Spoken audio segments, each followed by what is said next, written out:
A missional church, for example, is characterized by a great deal of respect for people who don't believe. In other words, a missional church understands what it's like not to believe. And that permeates everything, every meeting. We understand what it's like not to believe. We understand the problems people have with the church. We understand the problems people have with the way life goes. We understand people who wonder about suffering. They wonder about hypocrisy in the church. They wonder about injustice.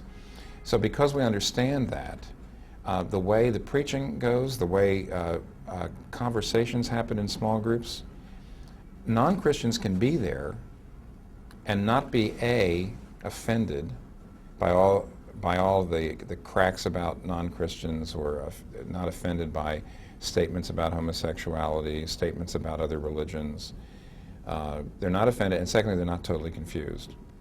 Because instead of just using evangelical subcultural jargon, we're always, in all of our conversations, everything from the education to the worship service, the preaching, we're always connecting the gospel to baseline cultural narratives, problems, hopes, aspirations. When non-Christians come in, they see that we inhabit the same world. We read the same magazines. We're struggling with the same issues in the neighborhood. They see that we're really being Christians in the same world that they live. And that has to, there's an awful lot of evangelical churches where a non-Christian comes in, they can't understand the jargon.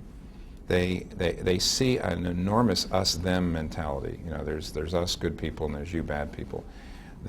All of the things that are obsessing the Christians that they talk about are not the issues in the neighborhood. They're not the issues in the Christians are not concerned about the common good. They're really just concerned about their tribe.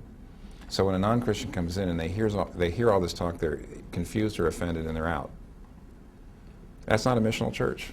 See, that's very different than just an evangelistic approach. Or let me put it one more way. One of our church planters from here, who was trained here, started a church in Berlin. Just got started. It's doing quite well. Downtown Berlin, young, secular people, almost all new Christians, single people, right in the heart of Berlin. And he came back and gave us a video of a girl, a young woman who'd become a Christian. And he translated, it was in German. But what struck me was she told the story of how she became a Christian. She got to know Christian, which is the name of the pastor. And he talked to her about Christianity and gave her a book. And as she read the book, she came back and she said, "You can't be a Christian. You're just like me. You've read the same things. You're concerned about the city. You're concerned about all the... You're just like... You can't be a Christian. You're just like me. Christians aren't like me." And then she said, "But then I realized you are a Christian and you're just like me, so maybe I could be a Christian."